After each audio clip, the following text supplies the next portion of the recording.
네, 오늘 6월 7일 청소년부 말씀 21번째, 영상으로는 14번째 시간 말씀 이어가도록 하겠습니다. 함께 우선 우리의 구호를 외치면서 가죠. 시작!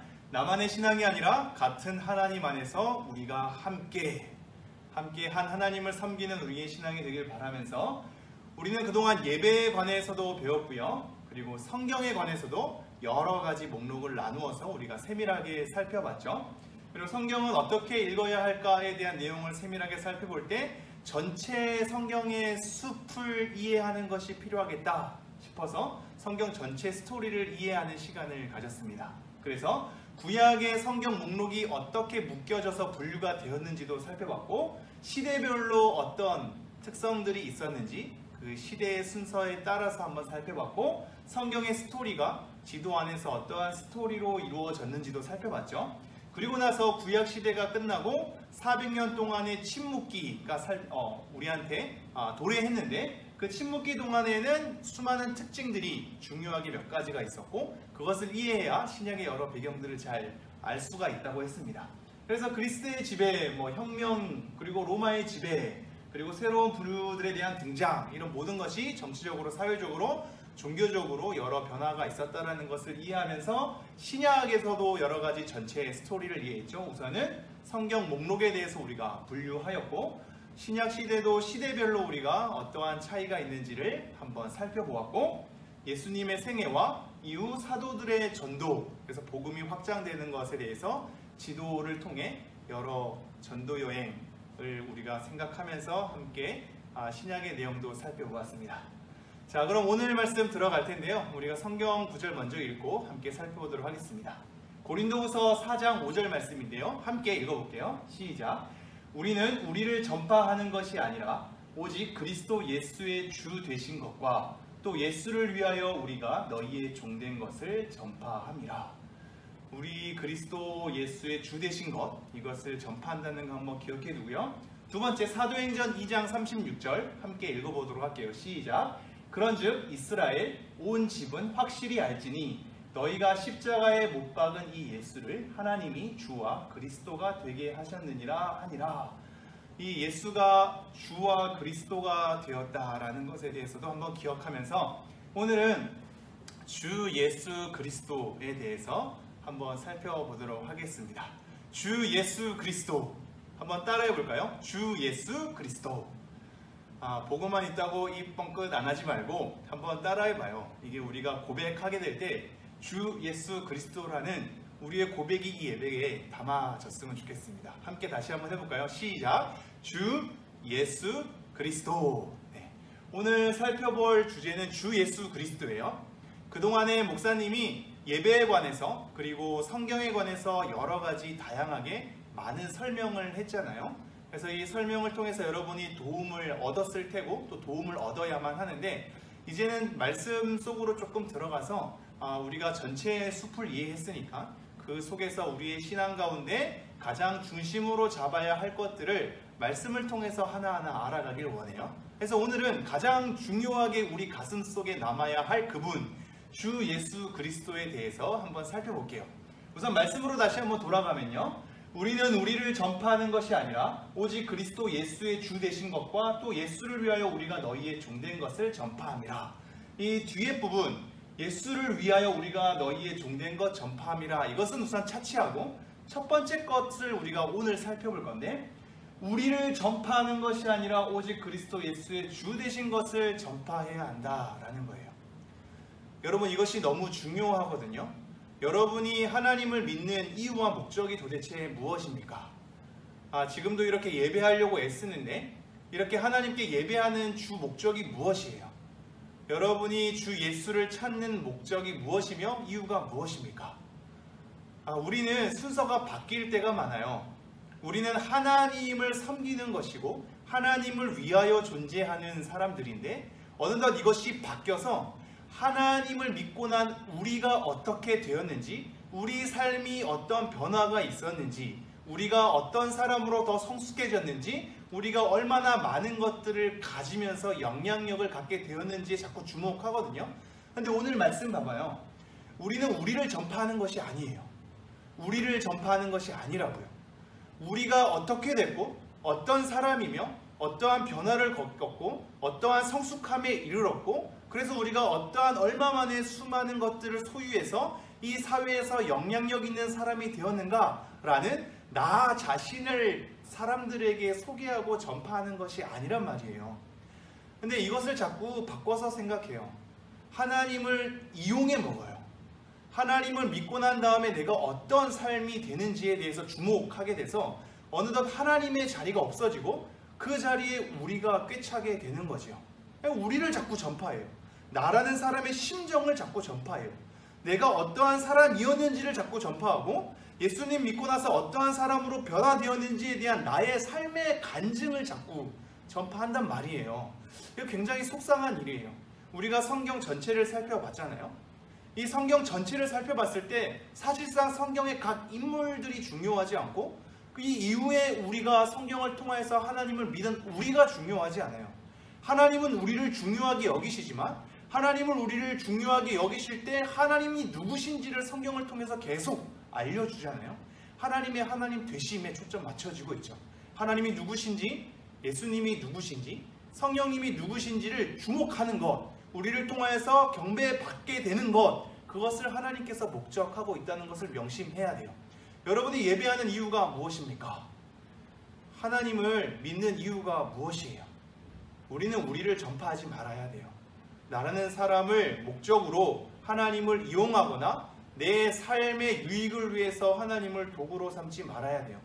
이 예배 드리는 것이 내 단순한 내 죄책감을 덜어버리려고 예배 드리지 말아야 되고, 뭔가 찜찜하니까 이 종교에 기대서 위안을 찾고자, 내가 위로를 얻고자, 그나마 하나님께 기도 좀 더 하면 내 삶이 좀 잘 풀리겠지, 공부가 더 잘 되겠지, 좋은 대학에 갈 수 있겠지, 좋은 고등학교에 갈 수 있겠지, 좀 더 잘 살 수 있겠지 라는 것으로 뭔가 비는 형태로 기대려고 하는 것으로 하나님께 다가가서는 안 된다는 것을 우리가 먼저 가슴 깊이 새겨야 합니다. 우리는 우리를 전파하는 것이 아니에요. 내가 나중에 잘 되고 나서 하나님께 영광 돌릴 거야. 내가 이런 일을 행하고 나서, 그리고 이러한 성공을 성취하고 나서 하나님께 영광을 돌려야지 라는 것으로 하나님의 자리가 자꾸 내가 어떠한 상태가 되고 난 다음에 하나님께서 뭔가 빛이 나는 것으로 하나님을 자꾸 뒤편에 물리치면 안 된다고요. 하나님이 먼저 앞장서야 돼요. 어느덧 우리는 하나님을 앞에 놓고 우리가 하나님을 따라가야 하는데, 하나님의 자리가 뒤편으로 물러나고 내가 앞장서게 되고, 하나님은 저기 멀리 뒤편에 하나님 날 따라오세요. 내가 힘들 때 도와주세요. 내가 어려울 때만 짠 나타나 주세요. 내가 필요할 때만 하나님 이렇게 앞으로 나와주세요 라는 것으로 하나님 자리를 꿰차고 있진 않는지, 우리는 우리를 전파하는 것이 아닌지, 이것을 늘 명심했으면 좋겠습니다. 그것이 아니거든요. 나의 잘됨, 내가 앞으로 어떻게 성숙하게 됨, 내가 앞으로 어떻게 변화를 얻게 됨, 내가 앞으로 어떻게 성공하게 됨, 이것으로 혈안이 되어서 하나님을 전파해야 하는 우리가, 우리 주 예수의 주 되신 것을 전파해야 되는 우리가, 그리스도 되신 것을 전파해야 되는 우리가 우리를 전파하고 있지는 않은지 여러분의 신앙을 한번 점검해 보았으면 좋겠습니다. 우리는 우리를 전파하는 것이 아닙니다. 오직 그리스도 예수의 주 되신 것을 전파하는 그 부르심 가운데 있다는 것을 여러분이 명심했으면 좋겠어요.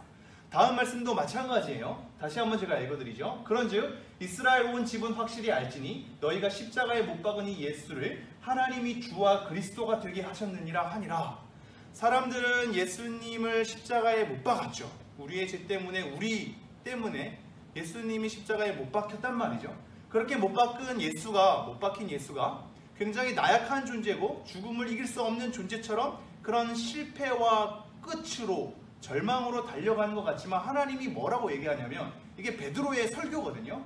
그 예수를 하나님이 주와 그리스도가 되게 하셨느니라. 이것은 예전에는 주와 그리스도가 아니었다가 십자가에 못 박혀 돌아가시고 딱 부활시키면서 그제서야 주와 그리스도가 되게 하셨다는 것이 아니라, 이전에도 예수님은 주와 그리스도였어요. 주 되셨고 그리스도 되신 예수님인데, 십자가에 못 박혀 돌아가신 예수가 주가 아닌 것 같고 그리스도가 아닌 것 같은 그들의 착각 가운데 부활시키셔서, 그리고 승천하셔서 하나님의 보좌 우편에 앉히셔서 많은 사람들에게 진정으로 주 되심과 그리스도 되심을 우리에게 다시 한번 확증하여 보여주셨다라는 거예요. 예수님은 주 되시고 그리스도 되신 분이에요. 그래서 오늘 우리가 주 예수 그리스도에 대해서 한번 짧게 살펴보도록 하겠습니다. 이제는 제가 자막을 준비하지 않았거든요. 자리를 이쪽으로 조금 이동해서 여러분이 말씀 자체에만 잠시 주목하도록 제가 한번 자리를 이동해 볼게요. 잠시만요. 자, 이제는 여기 PPT가 필요 없어서 오늘은 목사님을 통해서 선언되는 이 메시지를 여러분이 잘 마음에 받고 그것을 통하여서 하나님을 잘 바라봤으면 좋겠어요. 오늘 주 예수 그리스도에 대해서 우리가 살펴보는 건데, 주 예수 그리스도라고 예수님을 지칭했던 이 호칭들, 주 예수 그리스도, 이 호칭에 대해서 다시 한번 살펴보므로 우리가 예수님을 과연 어떤 분으로서 섬기고 알고 있었는가를 돌아보고, 이제 다시 주 예수 그리스도라고 우리가 올바르게 다시 한번 섬기며 불러드려야겠다라는 것을 깨닫고 받아들이는 시간 되었으면 좋겠습니다. 우선 이 예수라는 용어부터 여러분에게 함께 살피도록 할 텐데요. 이 예수님은 결국 구원자란 뜻이에요.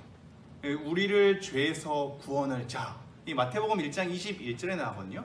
우리를 죄에서 구원할 자. 근데 좀 더 설명이 붙지. 이는 그가 자기 백성을 그들의 죄에서 구원할 자. 자기의 백성을 그들의 죄 가운데서 구원할 자라는 의미가 예수란 이름에 있다고요. 여러분이 예수님을 어떻게 믿고 있고 어떠한 분으로 고백하고 있나요? 우리는 먼저 예수님이란 이름을 부를 때마다 예수님에 속한 백성들을 그들의 죄 가운데서 구원해내시는 구원자라구나 라는 것을 우리는 명심해야 돼요. 구원자로서 우리가 죄 가운데 있고 죄 가운데 있는 우리를 구원해주는 자로서 예수님이 우리에게 있으며 우리는 그러한 예수님을 믿는다라는 고백을 이 호칭 하나에서 우리는 깨달아야 되죠. 예수님이라는 용어는 사실상 구약에서부터 많이 등장하는 용어이네요. 여호수아라는 것과 예수아라는 것도 다 동일한 맥락 속에서 하나님은 구원이시다라는 의미거든요. 나중에 좀 더 진행된 게 호세아라는 표현도 있죠. 그래서 사실 예수님 당시 시대에도 예수란 이름이 되게 많이 있었어요. 그래서 예수님을 다른 예수란 이름을 지닌 자와 구별하기 위하여서 나사렛 예수, 나사렛 지역에 있는 예수라고 구별되기도 했죠. 그러나 사람들이 그러한 예수란 이름 또는 여호수아, 예수아라는 이름을 갖게 된 것은 하나님은 구원이시기 때문에 그 하나님이 구원이시다라는 것을 자기 이름을 통해서 상기시키고 기억하기 위해서일 것이고, 그리고 하나님은 구원이시니까 우리를 구원해 주십시오라는 어떤 갈망 속에서 그러한 이름을 호칭으로 불렀다면, 예수님은 그렇게 기대는 게 아니라 본인 스스로가 구원자로서 온 거야. 다른 사람들은 예수님이란 이름을 사용할 때 하나님은 구원이십니다 라는 것을 기억하기 위해서 하나님 우리를 구원해 주십시오 라는 갈망을 위해서 그 이름을 지었다면, 예수님은 우리를 죄에서 구원할 자인 구원자로서, 본인 자체가 구원자로서 그 이름으로 우리에게 등장하게 되는 거죠. 그래서 죄에서 구원하실 예수님이라는 것을 먼저 우리가 명심을 해야 됩니다. 그런데 이 구원이란 단어는 사실상 여러 의미가 있어요. 성경에서는 어떤 병에서 치유를 받을 때도 구원받았다라는 표현을 쓰고, 어떤 어려움과 공경 가운데에서 회복을 했을 때에도 구원받았다라는 표현을 쓰거든요. 그래서 이렇게 건져내는 것, 어떤 어려움과 질병 가운데 건져내는 것에 대해서 구원이라는 표현을 쓰는데, 사실상 예수님에 관해서 구원자로 우리가 고백할 때에는 단순한 질병에서의 회복, 어떤 어려움과 공경에서의 건져냄이 아니라 죄에서의 건져냄이에요. 죄의 형벌에서의 건져냄이고 죄에 대한 진노에서의 건져냄이에요. 그 죄에 파묻힌 삶에 있어서의 건져냄이고 죄된 세상 속에서의 건져냄이에요. 이런 죄로 찌든, 그래서 죄로 인한 결과 그 형벌을 받아야만 하는 하나님의 진노 가운데에서 우리를 건져내기 위해 오신 그 구원자 자체가 바로 예수님이다 라는 것을 우리가 명심해야겠죠. 여러분은 어떤 세상을 꿈꾸나요? 모두가 행복한 나라? 모두가 즐거운 나라 혹시 꿈꾸나요? 여러분 가운데 정의로움, 공의로움, 평등함, 모두가 함께 더불어서 같이 다 잘 사는 것에 대한 가치를 꿈꾼다면 모두가 행복한 나라에 대해서 여러분이 저변 속에, 이 마음의 저변 가운데 그것에 대한 갈망이 있겠죠. 그러나 그것에 대해서 관심 없고 우리만 행복해도 좋다라는 사람이 있을지 모르겠네요. 그러나 여러분 한번 잘 생각해 보세요. 이 행복이란 단어가 굉장히 상대적으로 쓰일 때가 많은데, 그러니까 비교 속에 쓰이는 거예요. 행복 자체가 어떠한 거 하나로 얻어지는 것으로 사용되지 않고 누군가와의 비교를 통해서 더 좋은 것을 얻었을 때, 더 많은 것을 누렸을 때, 더 잘한 것이 있었을 때 나는 기쁨과 즐거움, 행복을 느낄 때가 많다는 거죠. 이게 상대적이라는 건데, 그 사람이 갖지 못하고 내가 가졌을 때 기분이 좋은 거지. 그 사람보다 내가 뭔가를 더 잘했을 때 기분이 좋은 거지. 여러분도 성적에 대해서 1, 2, 3등 나누잖아요. 1등이 있다는 건 여러 그 밑에 등수가 있다는 얘기잖아. 그 등수가 있어야 내가 1등이 되는 거고, 그렇게 남들보다 더 잘하는 것에 대한 결과가 있어야 내가 뭔가 더 행복을 느끼고 기쁨이 느끼고 내가 뭔가 더 잘한 것 같아서 뿌듯하고, 그런 거 삶 속에서 이제 행복감을 느끼게 되거든요. 그러니까 비교를 통해서 지금 행복을 갖게 되는 거야. 근데 사실상 잘 생각해 보세요. 비교를 통해서 행복을 얻는다는 것은 누군가의 불행이 있어야지만 내가 행복해진다라는 것이거든. 내가 그 사람보다 더 잘한다는 것은 나보다 더 못하는 사람이 있는 거고, 내가 그 사람보다 더 좋은 것을 누렸다는 것은 나보다 더 안 좋은 것을 갖고 있는 사람이 있다라는 것이거든요. 그러니까 이것은 다른 사람의 불행이 있어야지만 내 행복을 가져다 주는 이러한 사회 가운데 우리가 지금 작동하고 있지. 그래서 여러분 잘 생각해봐요. 비행기를 탈 때에도 비즈니스석이랑 이코노미석이 있잖아. 이 비즈니스석에 있는 사람들은 뭔가 더 대우받고 더 좋은 환경 속에 있는 것 같아서 더 뿌듯하고 더 만족감과 행복을 느끼게 되어 있거든. 극장이나 다른 뭐 음악회를 가도 이 로얄석이 또 따로 있잖아요. 이 좌석이 똑같은 좌석이면 좋은데 더 좋은 좌석, 더 비싼 대가를 통해서 더 많은 것을 누릴 수 있는 좌석으로 구별되었다라는 것이 오히려 남들보다 더 우월한, 더 행복한 어떤 자기의 자리를 확인하면서 행복을 느끼기도 하거든요. 이러한 여러 가지가 그런 구분된 것이, 좋은 집이 있게 되고 좋은 차가 있게 된다는 것 자체가 남들보다도 더 나은 것에 대한 비교 속에서 행복을 가져오게 되는 거죠. 이러한 행복이 과연 우리를 정말로 행복하게 만드는가? 여러분, 그렇지 않아요. 누군가에게 불행이 있어서 그것 때문에 행복이 얻어진다라는 이 사회 구조는 결국 나에게도 잘못된 영향을 주기 때문이죠. 그 어떤 사람은 불행 속에 있으니까 그 연결 가운데 있다라는 것이거든요.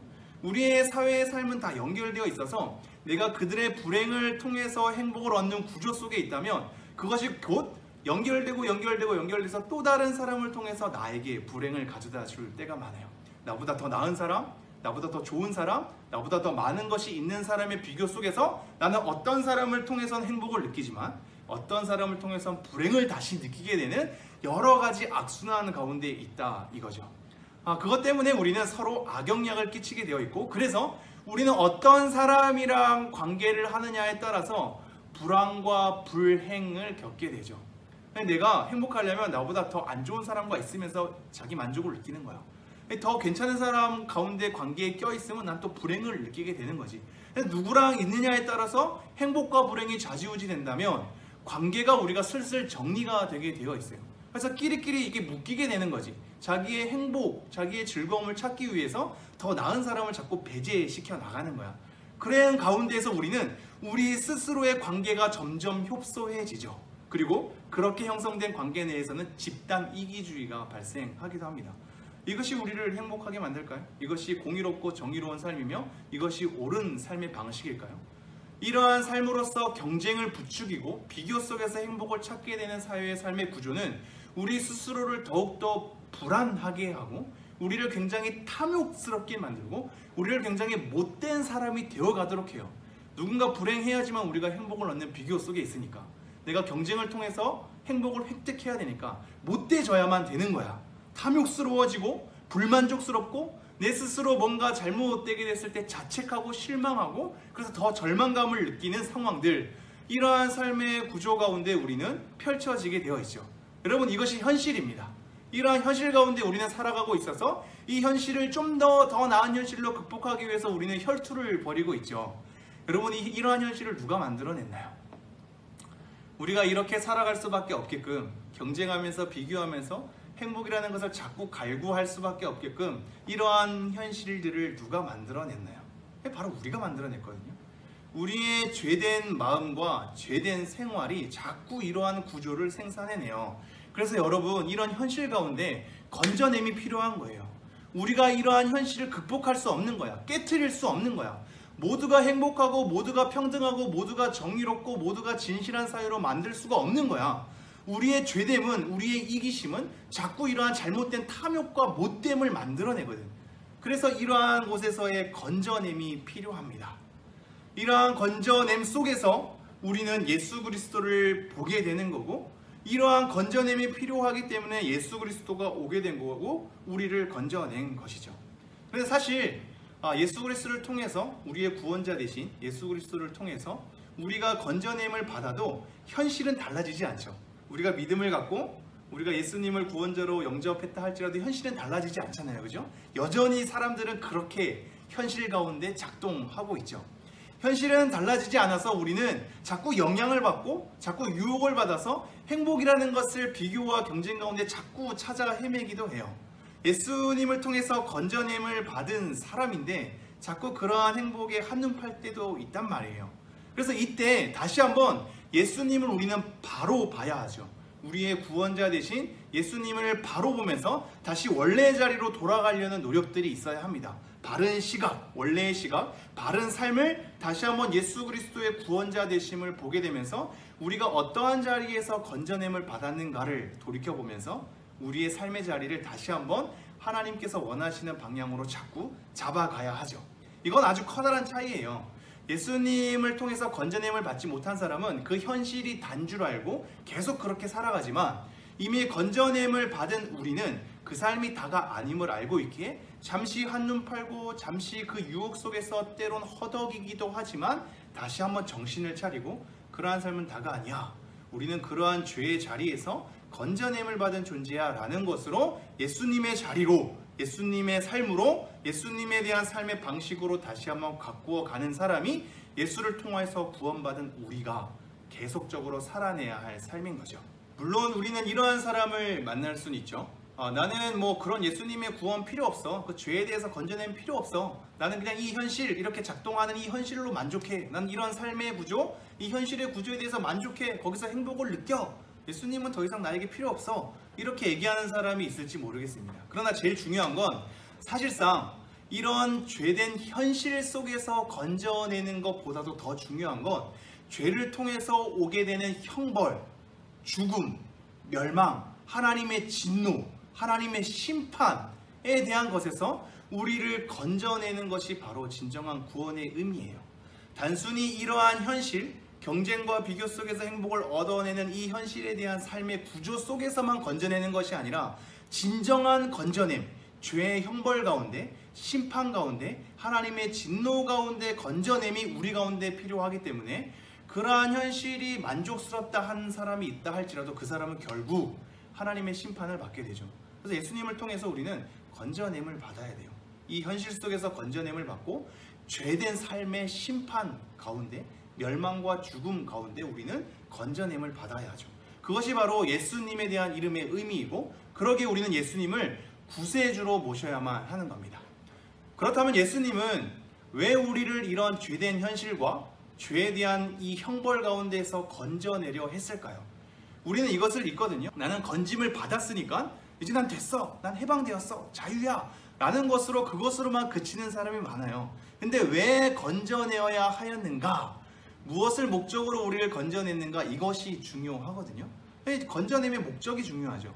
이 부분은 나중에 다시 한번 또 세밀하게 다루겠지만, 왜 우리를 건져내야 되는지에 대한 목적을 짤막하게 우리가 살펴봐야 할 이유가 단순히 심판에서 건짐받은 것으로 만족하지 않고 이후에 하나님의 백성으로 올바르게 살아가기 위한 목적으로 하나님께서 우리를 건져내었다라는 거죠.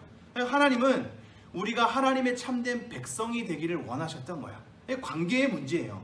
이제는 죄로부터 하나님과의 관계가 끊어져 멀어진 우리들에 있어서 다시 한번 하나님의 백성, 하나님의 자녀로 삼으면서 하나님께서 우리의 아버지가 되시고 우리가 하나님의 자녀가 되는 관계로서의 회복, 그래서 아버지로 참되게 섬기게 되는 그러한 관계, 하나님을 경배하는 관계로 우리가 삶을 살아내게 하기 위해서 우리를 건지셨단 말이죠.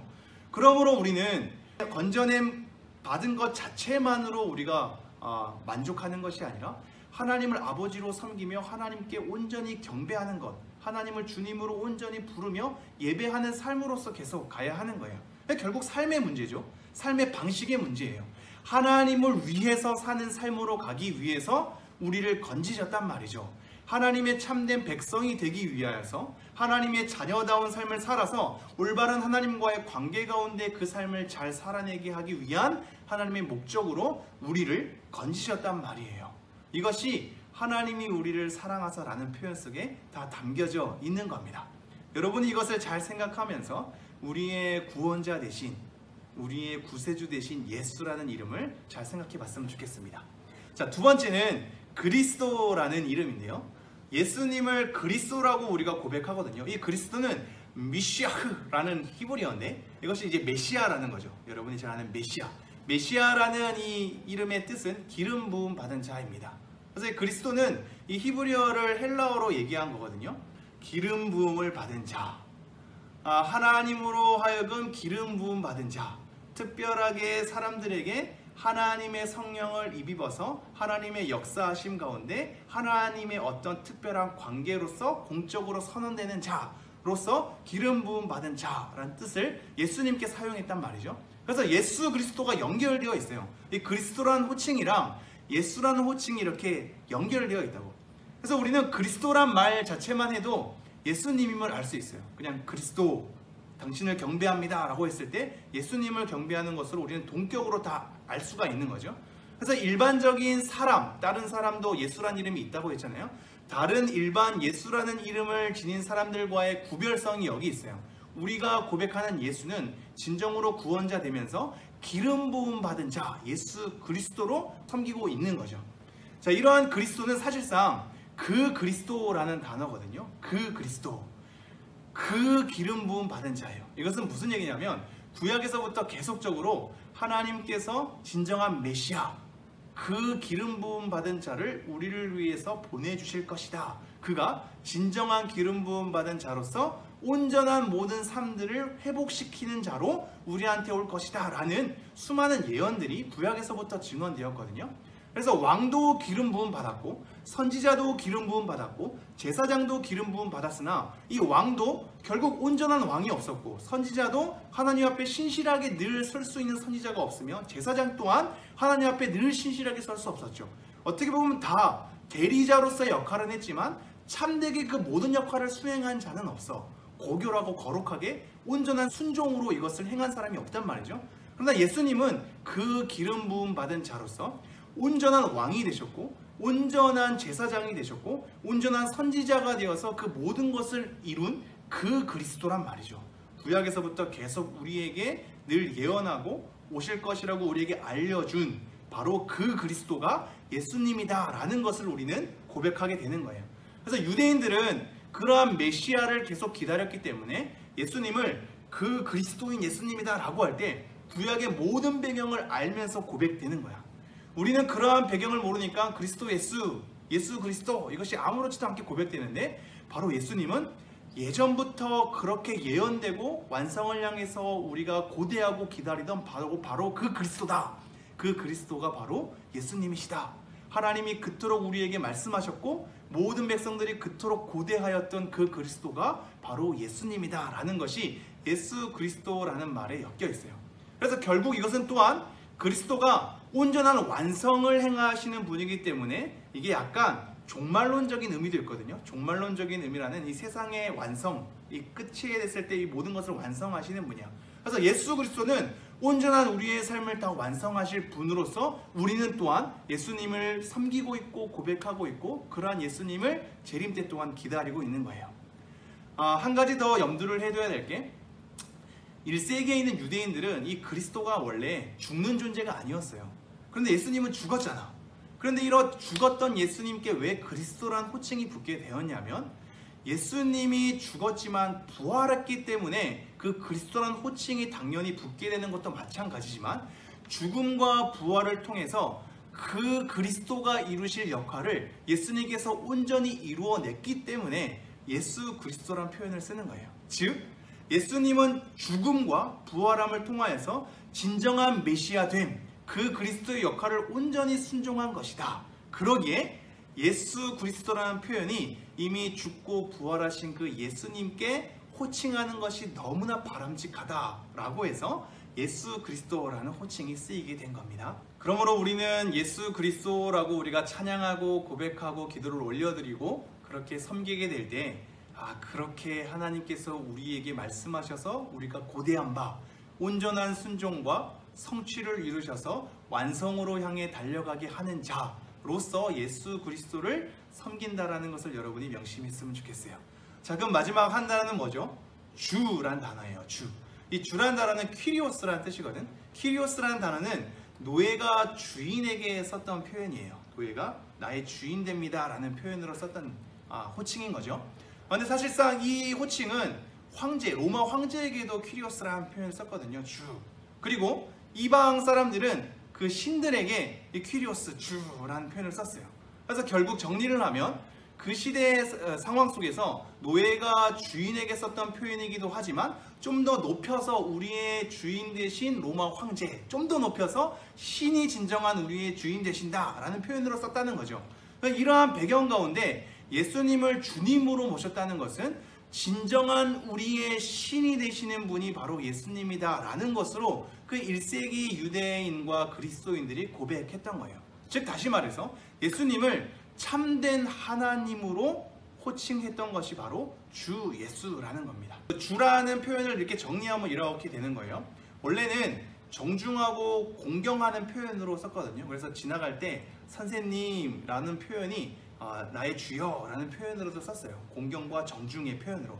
이것으로 썼다고 할지라도 여러분 잘 생각하세요. 여러분은 예수님을 주님으로 고백할 때 정중함과 공경함으로 부르고 있나요?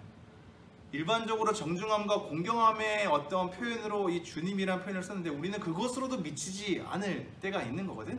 그렇다면 좀 더 넘어서서 나는 당신의 노예입니다, 당신은 나의 주인이십니다 라는 주인에 대한 권위로도 예수님을 여러분이 섬기고 있나요? 예수님은 주 예수거든요. 주인 되신 예수, 우리의 주인 되십니다 라는 거예요.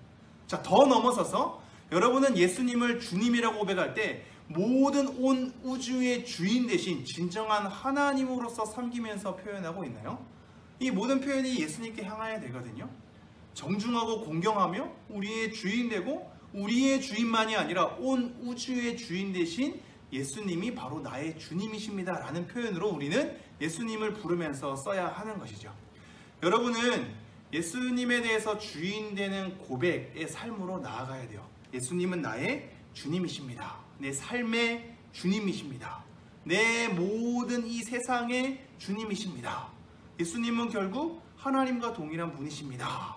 그러므로 예수님은 하나님과 같은 일을 행하시는 분이십니다 라는 고백을 담아서 주 예수 그리스도라는 표현을 써야 되는 거죠. 그렇다면 우리는 표현만 쓰는 것이 아니라 주 예수 그리스도라는 표현으로 우리의 예수 그리스도 되신 분을 주님으로 섬긴다면 우리는 그를 위한 삶으로 가야 할 것입니다. 단순히 여러분이 그냥 주 예수 그리스도라고 부르는 것이 아니라 진정으로 예수님이 우리의 주인으로 고백된다면, 예수님을 주인으로 모신다면 우리의 삶이 정말로 예수님을 따라가는 삶, 예수님 말씀에 순종하는 삶, 예수님이 나의 진정한 주인이시기 때문에 나에 대한 삶의 우선권을 예수님께 드리는 삶으로 가야죠. 나를 위한 예수님을 만드는 게 아니라, 우리를 전파하는 것이 아니라, 우리가 예수님을 온전히 섬기고 예수님을 앞장세우며 예수님께서 말씀하신 대로 삶을 일구어 가야 하고 예수님을 삶의 우선권으로 삼아서 우리가 가야 하죠. 여러분은 어떻게 하고 있나요? 여러분의 삶의 우선권이 예수님께 있습니까? 여러분의 삶의 방향과 목적이 예수님께 있습니까? 여러분은 누구를 위해서 살고 있으며 누구를 위해 공부하고 있고 누구를 위해 장래의 희망을 품고 있나요? 예수님이 우리의 주인 된다면 주인께서 요구하시는 말씀대로 우리는 순종해야 할 것입니다. 주인께서 요구하는 방향대로 우리의 삶의 방향을 가져야 할 것입니다. 주인께서 우리에게 말씀하시는 대로 우리는 삶의 목적과 이유를 삼아야 할 것입니다. 그렇게 우리의 주인 되신 예수님을 경배해야 하죠. 내 삶의 이유가 예수님이 되어야 해요. 여러분의 삶의 목적과 이유와 방향이 주인 되신 예수님이어야 합니다. 여러분, 이것을 여러분 가슴속에 잘 돌아보면서 여러분 가슴속에 잘 새겼으면 좋겠어요. 하나님은 여러분을 위해서 존재하는 게 아니라 여러분이 하나님을 위해서 존재합니다. 우리의 삶의 방향과 목적과 이유는 하나님 때문에 존재하는 거예요. 여러분의 삶의 방향을 하나님으로 삼았으면 좋겠습니다. 여러분의 삶의 목적을 우리의 주인 되신 예수 그리스도로 삼았으면 좋겠습니다. 여러분이 살아가는 원인과 이유가 오직 하나님과 예수 그리스도 성령님이었으면 좋겠습니다. 우리가 하나님을 위해서 살아갈 때 우리는 한 마음이 될 수 있고, 우리가 하나님을 위한 삶의 방향과 목적으로 삼을 때 우리는 같은 길을 걸을 수 있어요. 단순히 예수님으로 호칭하지 않고 우리의 삶의 자세와 태도와 방향이 같은 하나님을 향하여서 나아갔으면 좋겠습니다. 오늘 주 예수 그리스도라는 호칭을 살펴보았는데요. 이 호칭을 통하여서 우리가 예수님을 어떻게 섬겨야 하는가? 나는 예수님을 구원자로 섬기고 있는가? 나는 예수님을 그 그리스도, 기름 부음 받은 자로 성경 전체의 의미를 통하여서 이해하고 있는가? 그리고 나는 예수 그리스도를 나의 삶에 그리고 온 우주의 주인으로 섬기고 있는가?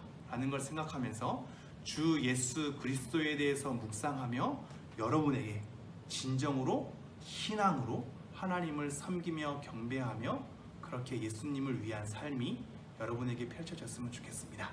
잠깐 기도하겠습니다.